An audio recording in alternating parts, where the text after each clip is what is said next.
আজ যে আমাদের দোকানে আমি এমন কিছু দেখাবো যে জিনিস ফালতু পড়ে আছে। অনেক খোঁজার পর সবকিছু রেডি করে রেখে দিলাম। ফার্স্টে আমি মাইক দেখাবো। এই মাইকটা আমি কিনেছিলাম 500 টাকা দিয়ে, দুটো। কিন্তু আমার ফোনে টাইপ সি পিন না, তার জন্য ফালতু আমার কাছে পড়ে আছে। গাইস, এটা ফার্স্ট হয়ে গেল, এটা সাইডে রেখে দেওয়া যাক। তারপরে আমি এই উনো কার্ডটা বলবো। এই উনো কার্ডটা আমি 1 বছর হয়ে গেছে আমি কিনছি, খেলেই নি টোটাল। আমি ফোনলেই পাগলা হয়ে যাই। তো গাইস, এতে 2 বান্ডিল থাকে, 50 টাকা দাম। এটা সাইড করে দেওয়া যাক।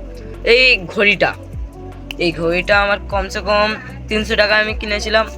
অনেক হেভি, ঈদের সময় পড়তাম, হেভি লাগতো দেখতে। তো এটা সাইড করে দিই। এই মাইকটা যখন আমি প্র্যাঙ্ক ভিডিও করতাম তখন এটা কাজে লাগতো। এটা সাইড করে দিই, এখন কোনো কাজে লাগে না। এটা এটা আমার একটু কাজে লাগে যখন আমি চুল মিডিল পার্ট করতে যাই, খুব কাজে লাগে। এটা একটু ইউজফুল আছে, সাইড করে দেওয়া যাক।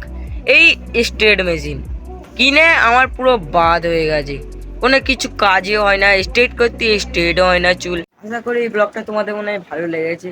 আরও এরকম ব্লগ দেখার জন্য আমাকে সাবস্ক্রাইব করো।